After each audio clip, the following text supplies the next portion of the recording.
Hello दोस्तों, कैसे हैं आप सभी? मुझे आशा है कि आप सभी स्वस्थ होंगे और अपने घरों में दवाई भी और कड़ाई भी का पालन कर रहे होंगे। और दोस्तों, आज का जो विषय है वो आपके बच्चों से संबंधित है। और जैसा कि आप सभी को पता होगा कि केंद्रीय विद्यालय के द्वारा सत्र 2021-22 के लिए कक्षा पहली से लेकर के कक्षा 12वीं तक, जिसमें कक्षा 11वीं की एडमिशन शामिल नहीं है, के संदर्भ में नोटिफिकेशन जारी किया गया है। तो आज हम इसी पर चर्चा करने वाले हैं। तो चलिए आपको जानकारी देते हैं। दिनांक 26 मार्च 2021 को केंद्रीय विद्यालय संगठन ने कक्षा 1 से लेकर के कक्षा 12वीं तक, जिसमें कक्षा 9वीं के छात्रों का एडमिशन शामिल नहीं है, वर्ष 2021 और 22 के सेशन के लिए एडमिशन गाइडलाइंस को जारी कर दिया गया है। तो सबसे पहले नज़र डाल लेते हैं समय सारणी के ऊपर। समय सारणी में सबसे पहले बात करता हूं मैं कक्षा 1 के एडमिशन के लिए, जिसका एडमिशन पूर्णतः ऑनलाइन रजिस्ट्रेशन के माध्यम से किया जाएगा। इसमें सबसे पहले आपको मैं बता दूं कि जो ऑनलाइन की प्रक्रिया है पंजीकरण की, वो 1 अप्रैल 2021 अर्थात कल से स्टार्ट हो जाएगी और कुल 19 दिन के बाद यानी कि 19 अप्रैल 2021 को शाम को 7 बजे बंद हो जाएगी।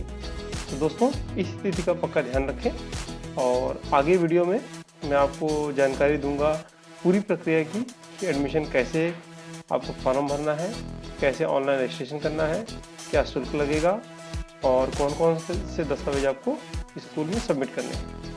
तो दोस्तों, चलते हैं आगे अगले क्रम में। दोस्तों, अगर केंद्रीय विद्यालय की बात की जाए तो केंद्रीय विद्यालय की स्थापना भारत सरकार के शिक्षा मंत्रालय के अधीन आती है और संचालन भी इसी मंत्रालय के द्वारा किया जाता है।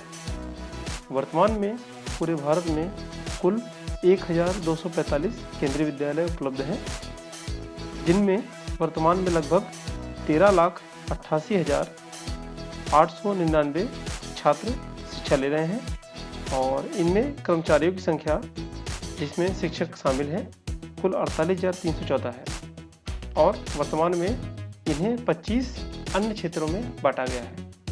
तो इससे आप अंदाज़ा लगा सकते हैं कि केंद्रीय विद्यालय की कितनी बड़ी चैन है जिसके तहत वो शिक्षा प्रणाली प्रदान कर रहा है। तो अब चलते हैं विषय की ओर। और जैसा कि मैं आपको बताना चाहूँगा कि केंद्रीय विद्यालय को मुख्यतः 2 प्रायोरिटी के अनुसार एडमिशन जारी करता है, जैसा कि आप सामने वीडियो में देख रहे हैं। Priority number 1, Kendriya Vidyalaya under civil oblique defence sector, यानी कि केंद्रीय विद्यालय जो सेवा क्षेत्र, जिसमें कि रक्षा, वायुसेना, जल सेना इत्यादि के अंतर्गत जो बनाए गए, स्थापित किए गए हैं, उनमें सबसे पहली प्राथमिकता एडमिशन के लिए उनके वार्ड्स, यानी कि जो सेवारत कर्मचारी हैं, जो सेवानिवृत्त कर्मचारी हैं, उनके बच्चों के लिए इसमें सबसे पहले एडमिशन का प्रायोरिटी का प्रावधान रखा गया है, जिसके अंदर transferable jobs, non transferable employees और उनके ग्रैंड चिल्ड्रन इत्यादि को एडमिशन के लिए प्राथमिकता दी जाती है। और अगर अब हम दूसरी कैटेगरी की बात करें तो इसके अंदर ऐसे केंद्रीय विद्यालय जो पब्लिक सेक्टर अंडरटेकिंग या फिर किसी इंस्टीट्यूट हायर लर्निंग के तहत स्थापित किए गए हैं, उसमें एडमिशन की प्रक्रिया है। जिस प्रकार से पहली श्रेणी में डिफेंस सेक्टर के छात्रों का एडमिशन किया जाता है, उसी प्रकार दूसरी कैटेगरी में जो PSUs के अंतर्गत जितने कर्मचारी हैं, उनके बच्चों का, उनके ग्रैंड चिल्ड्रन का एडमिशन के लिए प्राथमिकता दी जाती है। इसमें पहली प्रक्रिया के अनुसार ही एडमिशन की प्रक्रिया रखी गई है और जिसमें अलग अलग कर्मचारी की वर्गीकरण के अनुसार उनका एडमिशन जारी किया जाता है। तो चलिए अब आगे चलते हैं अगली बिंदु को। तो इसके अगला जो बिंदु है उसमें हम बात करने वाले हैं सबसे महत्वपूर्ण बिंदु, यानी कि पात्रता की। तो अगर पात्रता मैं कहूँ तो जैसे मैं बात कर रहा हूँ पहली कक्षा के लिए, तो सबसे पहले आपको ये ध्यान रखना होगा कि आपके जो बच्चे की आयु है वो 1 अप्रैल 2021 में 5 वर्ष की पूर्ण हो जानी चाहिए और अन्य क्लास के लिए जो चार्ट है वो आपके सामने स्क्रीन पर दिखाई दे रहा है, जिसमें अगर पहली कक्षा में कोई छात्र है तो उसकी जो न्यूनतम आयु है वो 5 वर्ष और अधिकतम आयु 7 वर्ष के बीच होनी चाहिए। इस तरीके से कक्षा 2 के लिए 6 से 8 साल, 3 के लिए 7 से 9 साल और 4 के लिए 8 से 10 साल, 5 के लिए 9 से 11 साल, कक्षा 6 के लिए 10 से 12 साल, कक्षा 7 के लिए 11 से 13 साल, कक्षा 8 के लिए 12 से 14 साल, कक्षा 9 के लिए 13 से 15 साल, कक्षा 10 के लिए 14 से 16 साल। और दोस्तों यहाँ पे ये भी ध्यान रखिए, the maximum age limit can be relax by the 2 years in the case of differently able child by the principal. इसका मतलब ये है कि उपरोक्त जो आयु का टेबल है इसमें प्रत्येक केंद्रीय विद्यालय के प्राचार्य को यह अधिकार दिया गया है कि अगर कोई छात्र दिव्यांगजन है तो उसको वह अपनी पावर का इस्तेमाल करके 2 साल की एज में छूट प्रदान कर सकता है। आइए आगे चर्चा करते हैं कि एडमिशन में रिजर्वेशन यानी कि आरक्षण का क्या स्थिति है। तो जैसा कि आरक्षण पढ़ाई से लेकर के नौकरी तक हर जगह है, तो यहाँ भी होगा, उसमें चौंकने वाली कोई बात नहीं है। और अब मैं आपको बता दूं कि इसमें एसटी, एससी, एसटी, एससी और ओबीसी के लिए अलग अलग रिजर्वेशन प्रावधान है। तीनों का जो प्रतिशत है वो मिला करके इसमें समानुपात दिया गया है, जिसमें सबसे पहले बात करते हैं एससी की। तो एससी को इसमें कुल जो एक क्लास की शीट होती है जिसकी संख्या 40 है और उसमें से जो 15% सीट होगी वो एससी कैंडिडेट के लिए रिजर्व है और 7.5 एसटी के लिए रिजर्व है और 27% ओबीसी के लिए रिजर्व है। और इसमें अगर हम बात करें दिव्यांगजन की, तो जो ऐसे छात्र जो दिव्यांगजन की कैटेगरी में आते हैं, जो कि आरटी एक्ट 2009 के तहत है उसमें आते हैं, तो उनको लिए 3% एडमिशन आरक्षण रखा गया है। अब आगे चलते हैं, अगला point, admission with the KV transfer certificate including local transfer. दोस्तों, यदि आपका बच्चा किसी अन्य केंद्रीय विद्यालय में पढ़ रहा है और आपका ट्रांसफ़र हो जाता है, तो अगर आप लोकल ट्रांसफ़र में टीसी लेकर के आते हैं तो उसके लिए क्या नियम कानून है, इसके बारे में चलिए प्रकाश डालते हैं। सबसे पहले देखिए क्या दिया गया है, admission of children with KVTC will be automatic if the parent has been transferred from the one station to another station when the class strength is reached 55. The effort should be initiated to the open additional sessions.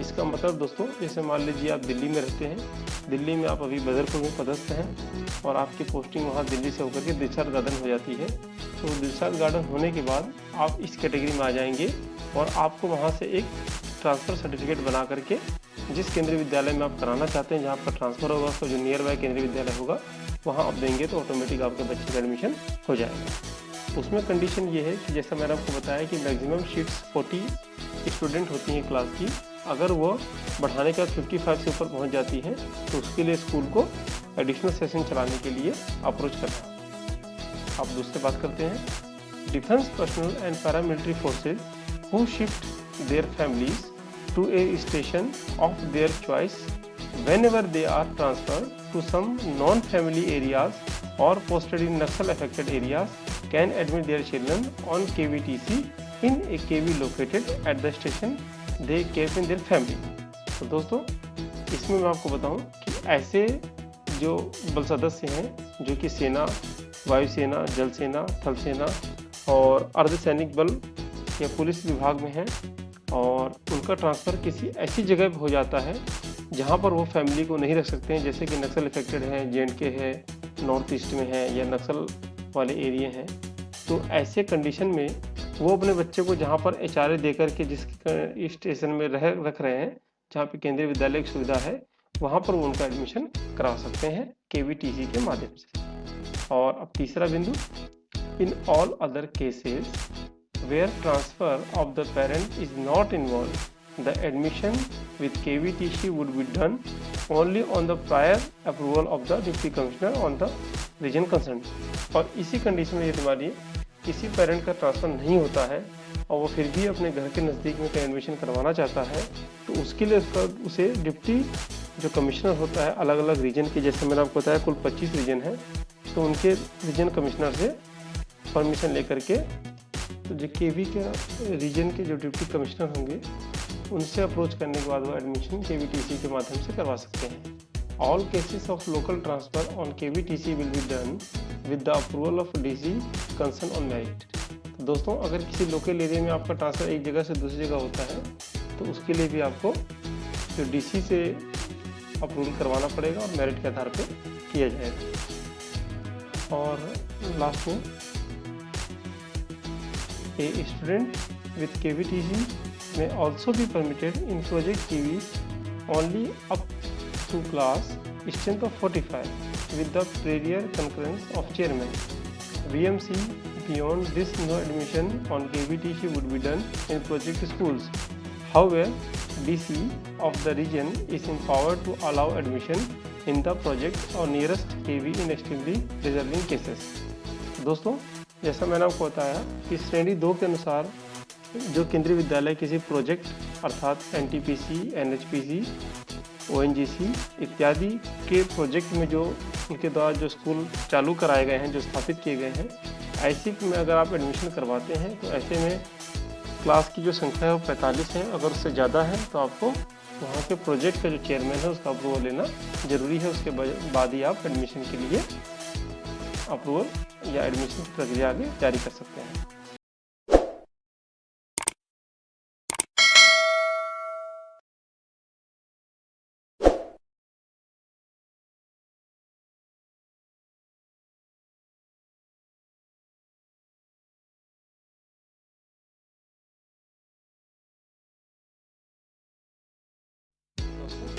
अब केवीटीसी admission के बाद बात करते हैं, यदि किसी का बच्चा NIOS किसी स्टेट बोर्ड या ICSC बोर्ड में पढ़ाई कर रहा है और केंद्रीय विद्यालय में एडमिशन करवाना चाहता है तो उसके लिए क्या प्रोसीजर होगा, उसको नज़र डालिए। The student of state board ICSC NIOS may be considered for admission in class 11th if vacancy exist. जैसा मैंने आपको पहले बताया कि केंद्रीय विद्यालय में एक कक्षा में कुल 40 छात्रों से ज़्यादा एडमिशन नहीं कराया जा सकता। यदि वह वैकेंसी वहाँ खाली होती है तो वह इस कंडीशन में वहाँ एडमिशन करवा सकता है। और अब आगे नज़र डालते हैं fresh admission for class 10th and 12th। जैसे कि दोनों बोर्ड परीक्षा है तो इसलिए यहाँ पर इसमें एडमिशन की अलग अलग पात्रता रखी गई है। तो इस पर नज़र डालते हैं। Fresh admissions to class 10th and 12th other than KV student will be entertained subject to availability of vacancies. Such admissions to class 10th and 12th will be considered by the Deputy Commissioner of the region concerned only if the average strength in class 10th and 12th is below 40. This will be further be subject to the following conditions. Condition number 1, the child has been in the same course of the studies that is in CBSE affiliated school. Class 10th, the child must be obtained not less than 55 marks in aggregate in class 9th. For admission to class 12th, 55% in class 11th examination is mandatory. The child should otherwise be eligible as per KV's admission guidelines. The combinations of subject opted by the student are available in the केंद्रीय विद्यालय। दोस्तों, जैसा कि आपको पता है कि 10th और 12th दोनों ही क्लास बोर्ड की हैं, तो कोई भी स्कूल ये नहीं चाहेगा कि इसमें जो बच्चे का एडमिशन करे उसका परफॉर्मेंस ख़राब हो ताकि स्कूल की इमेज भी डाउन हो जाए।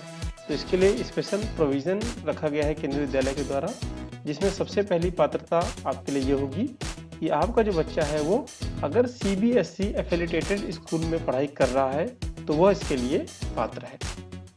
दूसरी कंडीशन, अगर वह क्लास 11th में आना चाहता है तो उसके 10th क्लास में जो मार्क हैं वो कम से कम 55% से ऊपर होने चाहिए। और अगर वह कक्षा 12वीं में एडमिशन करवाता है तो उसके कक्षा 11वीं में 55% से मार्क ज़्यादा होने चाहिए, ये मैंडेटरी है।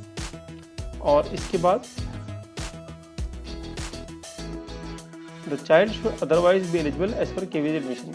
यानी कि इसके अलावा अगर कोई केवी एडमिशन की गाइडलाइंस है तो वो भी इस पर लागू होंगी। और इसके बाद अंतिम से दूसरे में देखते हैं कि वो चीज़, जैसे कि 12th में सब्जेक्ट अलग अलग होते हैं, अगर वो साइंस या कॉमर्स जो भी सब्जेक्ट ले रहा है वो उस विद्यालय में अगर उपलब्ध है तभी वो उसके लिए एडमिशन करवा सकता है। और सबसे ज़रूरी कि इसके अलावा उसको एडमिशन करवाने के लिए जो केंद्रीय विद्यालय के रीजन्स हैं, जो क्षेत्र मुख्यालय बनाया गया है उसमें जो डिप्टी कमिश्नर बैठते हैं उनका अप्रूवल लेना बहुत ज़रूरी है। और अब नजर डालते हैं, यदि किसी व्यक्ति का जो छात्र है, जो बच्चा है, उसके पिता यदि आर्मड फोर्स या पैरामिलिट्री फोर्स में काम करते हैं या कर्मचारी हैं तो उनके लिए क्या कंडीशन है। Automatic admission of children in the Kendriya Vidyalaya on the basis of transfer certificate issued by the CBSE affiliated school run by the armed forces, जैसे कि army, air force, navy and paramilitary forces, that is जैसा कि CRPF, BSF, ITBP, SSB, सशस्त्र सीमा बल, CSF, NSG and Assam Rifle will be entertained only if the parent has been transferred to the place or has desired to settle at the place after the retirement or transfer to some non-family station or posted in Naxal affected areas and choose to keep their family elsewise। इसका मतलब है यदि आप armed forces यानी कि army, navy, air force में कार्यरत हैं या फिर पैरामिलिट्री फोर्स में कार्यरत हैं और आप अपने बच्चे का एडमिशन कराना चाहते हैं तो उस कंडीशन में आपको जिस आप स्टेशन में जा रहे हैं वहाँ पे आपको ट्रांसफ़र सर्टिफिकेट बनवा के साइन करा के लेके जाना होगा। और या फिर आपका पोस्टिंग हुआ हो या फिर आप रिटायरमेंट हो गए हो तो आप अपने मकान को वहाँ परमानेंट शिफ्ट कर रहे हैं तो आप उस कंडीशन में भी वहाँ करवा सकते हैं। या इसके अलावा यदि आप अपनी फैमिली को कहीं शिफ्ट कर रहे हैं नॉन फैमिली स्टेशन में तो वहाँ पर भी आप इस कंडीशन में आप अपने बच्चे का एडमिशन वहाँ पे करवा सकते हैं। और अब अंत में आपको ले चलता हूँ ऑनलाइन रजिस्ट्रेशन जो कक्षा पहली के लिए छात्रों के लिए है।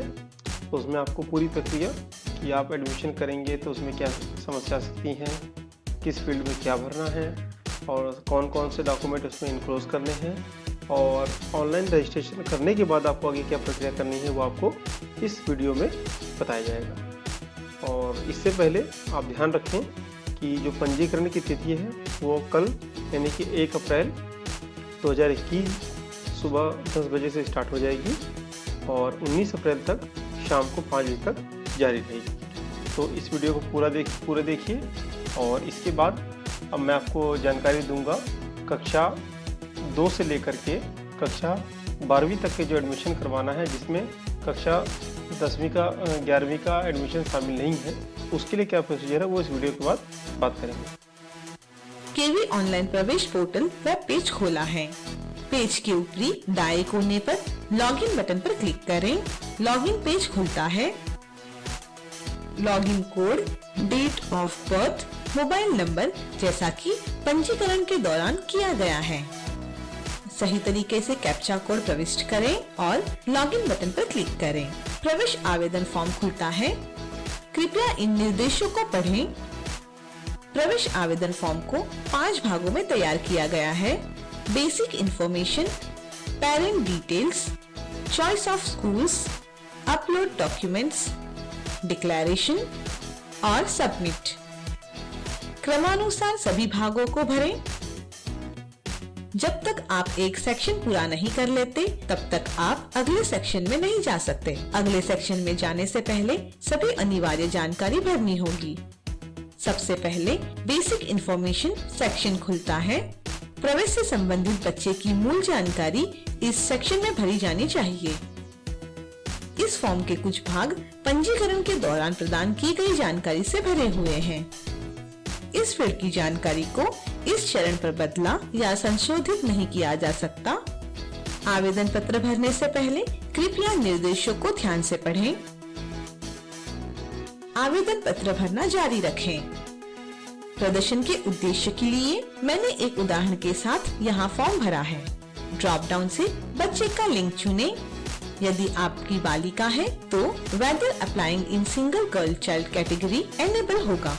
कृपया यह निर्धारित करने के लिए कि बच्चा इस श्रेणी में प्रवेश के योग्य है या नहीं, KVS प्रवेश नियमों की जांच करें। यदि आप यस चुनते हैं, is a twin, triplet, girl sibling also applying for admission field enable होता है। उपयुक्त विकल्प भरें। इस फॉर्म में हम नो पर क्लिक करेंगे और आगे बढ़ेंगे। यदि आपके जुड़वा या 3 बालिका है तो इस विकल्प का उपयोग करना चाहते हैं तो कृपया इस ट्यूटोरियल को अभी जारी रखें और आवेदन फॉर्म भरने से पहले special cases and examples tutorial देखें। यह वीडियो बताएगा कि प्रवेश के लिए आवेदन करने वाले जुड़वा 3 बहनों का विवरण कैसे भरें। फैमिली इनकम ग्रुप, कृपया उचित विकल्प का चयन करें। यदि आर्थिक रूप से कमजोर वर्ग या गरीब रेखा से नीचे का विकल्प चुना गया है तो उचित फील्ड्स में प्रमाण पत्र का विवरण भरें। जाति श्रेणी में उचित विकल्प का चयन करें। OBC, non creamy layer, SC, ST, आर्थिक रूप से कमजोर वर्ग, गरीबी रेखा से नीचे और निःशक्तजन श्रेणी के लिए बच्चे का प्रवेश राइट टू एजुकेशन या RTE श्रेणी के तहत KVS दिशा निर्देशों के अनुसार माना जाएगा। अगले पेज पर जाने से पहले आवेदन सेव करें। सेव एप्लीकेशन बटन पेज के ऊपरी दाएं कोने पर उपलब्ध है। यह आपको आंशिक रूप से भरे हुए आवेदन पत्र को सेव करने में मदद करेगा। सेव एप्लीकेशन बटन पर क्लिक करें। एक मैसेज प्रदर्शित होता है। ओके पर क्लिक करें। कृपया ध्यान दें कि फॉर्म केवल आपके लिए बाद के सत्र में भरना जारी रखने के लिए सेव हुआ है। फॉर्म अभी तक KVS को जमा नहीं किया गया है। पेज के नीचे नेक्स्ट बटन पर क्लिक करें। यह आपको पेरेंट डिटेल्स पेज पर ले जाएगा। यहाँ इस पेज पर माता पिता का विवरण भरना होगा। कृपया सांकेतिक फील्ड्स में माता पिता का उचित विवरण भरें। कम से कम एक अभिभावक का विवरण अनिवार्य है। प्रदर्शन के लिए मैंने एक उदाहरण के साथ फॉर्म भरा है। यदि आप चाहते हैं कि माता का पता पिता या इसके विपरीत के लिए उपयोग किया जाए तो आप उपयुक्त बटन पर क्लिक करके कर सकते। यदि कोई अभिभावक कार्यरत नहीं है तो आप संबंधित फील्ड्स को यहाँ खाली छोड़ सकते हैं। आवेदन फॉर्म सेव करें। नेक्स्ट बटन पर क्लिक करें। चॉइस ऑफ स्कूल्स सेक्शन खुलता है। इस सेक्शन में उनके बीच बिना किसी वरीयता के 3 अलग अलग केंद्रीय विद्यालय के लिए विवरण भरने का विकल्प है। यदि आप 3 स्कूल में कम से कम आवेदन करना चाहते हैं तो आप अपने अनुसार स्कूल पसंद करने के लिए एक या अधिक टैब छोड़ सकते हैं। हालांकि कम से कम एक स्कूल चुना जाना चाहिए। ड्रॉप डाउन मेनू में से स्कूल का राज्य चुनें। ड्रॉप डाउन मेनू से स्कूल का चयन करें। चयनित राज्य के सभी KV स्कूल ड्रॉप डाउन में सूचीबद्ध है।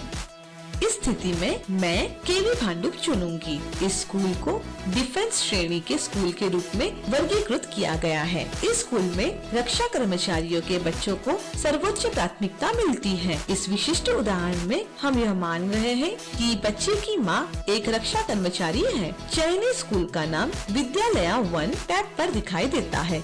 चयनित स्कूल के बारे में जानकारी स्वचालित रूप से प्रदर्शित की जाएगी।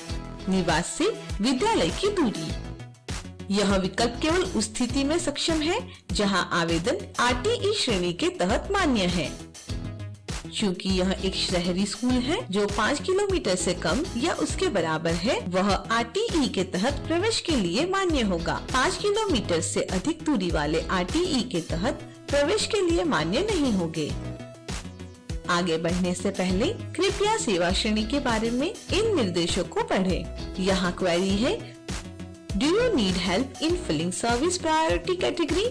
यह सुविधा आपको सर्वश्रेष्ठ सेवा प्राथमिकता श्रेणी तय करने में मदद करने के लिए प्रदान की गई है। यदि आप उस सेवा प्राथमिकता श्रेणी के बारे में सुनिश्चित हैं जिसे आप लागू करना चाहते हैं तो आप नो चुन सकते हैं। इस मामले में नीचे दिए गए ड्रॉप डाउन से सेवा प्राथमिकता श्रेणी चुन सकते हैं, जैसा कि यहाँ दिखाया गया है। गलत सेवा प्राथमिकता श्रेणी में प्रवेश करने से स्कूल में बच्चे के प्रवेश की संभावना प्रभावित हो सकती है। सेवा प्राथमिकता श्रेणी भरने में मदद के बारे में अधिक जानकारी के लिए कृपया special cases analysis and examples tutorial देखें। अधिक स्पष्टता के लिए निर्देश देखें। उन माता पिता दादा दादी श्रेणी का चयन करें जिनकी सेवा प्राथमिकता श्रेणी और स्थानांतरण का प्रवेश के लिए विचार किया जाना आवश्यक है। मैं माँ को चुनूंगी। कृपया चुने जो भी आपके लिए लागू है। Whether selected parent has been transferred in last 7 years as on date। यदि आप यस चुनते हैं तो तालिका में स्थानांतरण विवरण भरें। मैं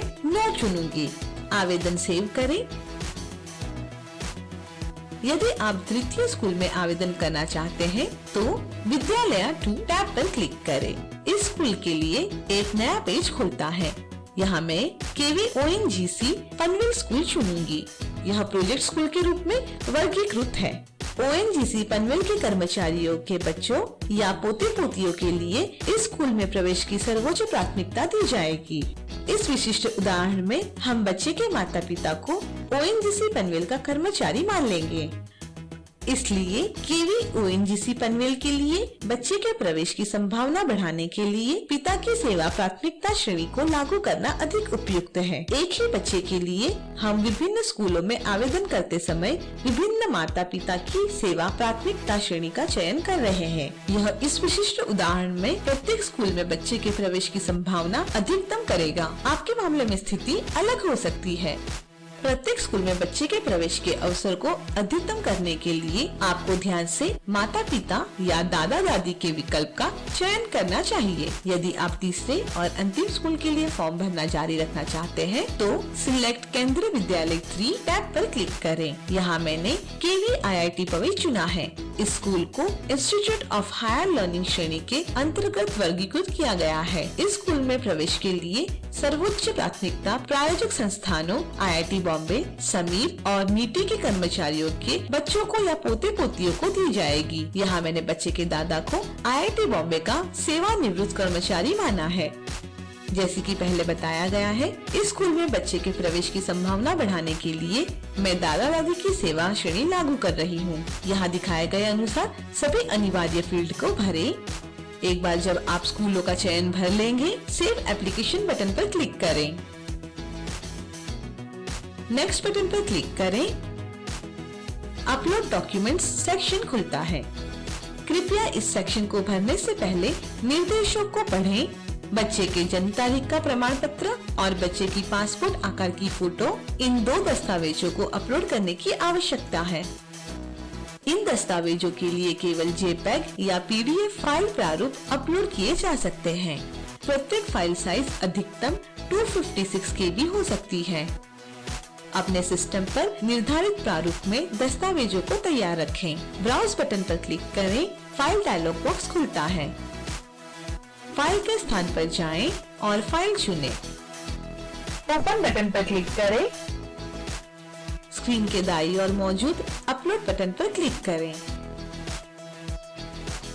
इस प्रकार निर्धारित प्रारूप में बच्चे का पासपोर्ट आकार का फोटो अपलोड करें।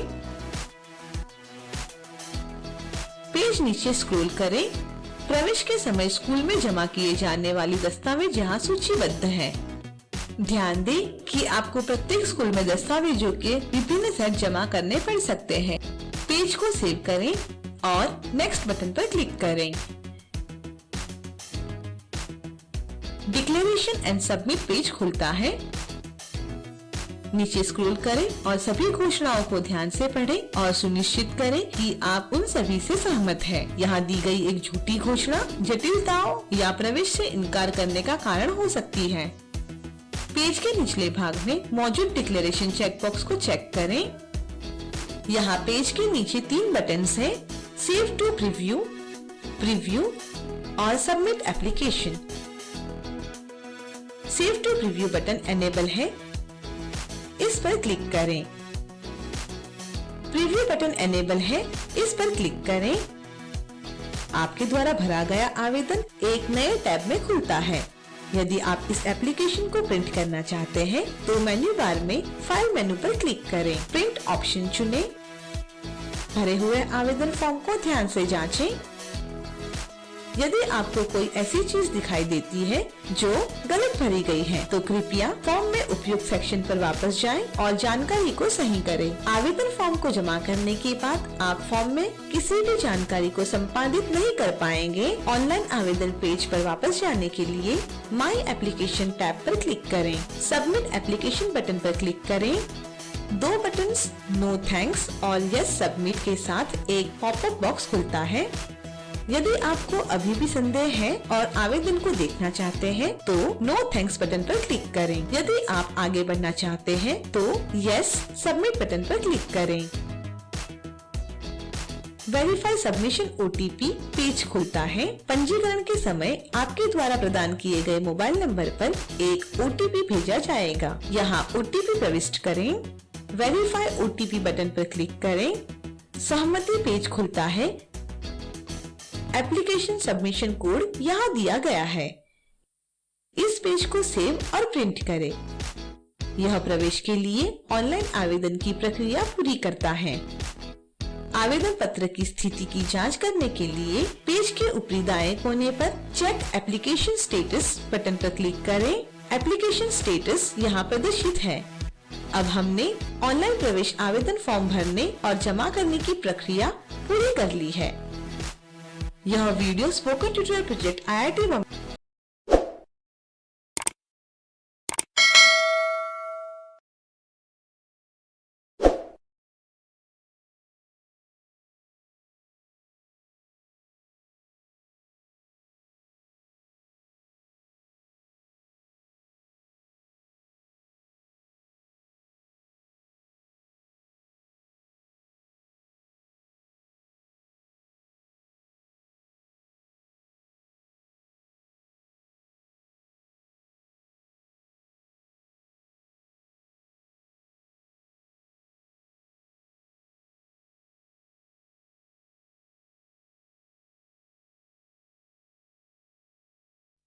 और दोस्तों, वीडियो देखने के बाद आपको पूरी जानकारी विस्तृत तरीके से मिल गई होगी। और अब मैं आपको जानकारी देता हूं कि यदि आप कक्षा दूसरी से लेकर के कक्षा 12वीं तक एडमिशन कराना चाहते हैं तो उसमें कक्षा 9वीं का एडमिशन शामिल नहीं है, तो उसके लिए आपको क्या प्रक्रिया अपनानी होगी।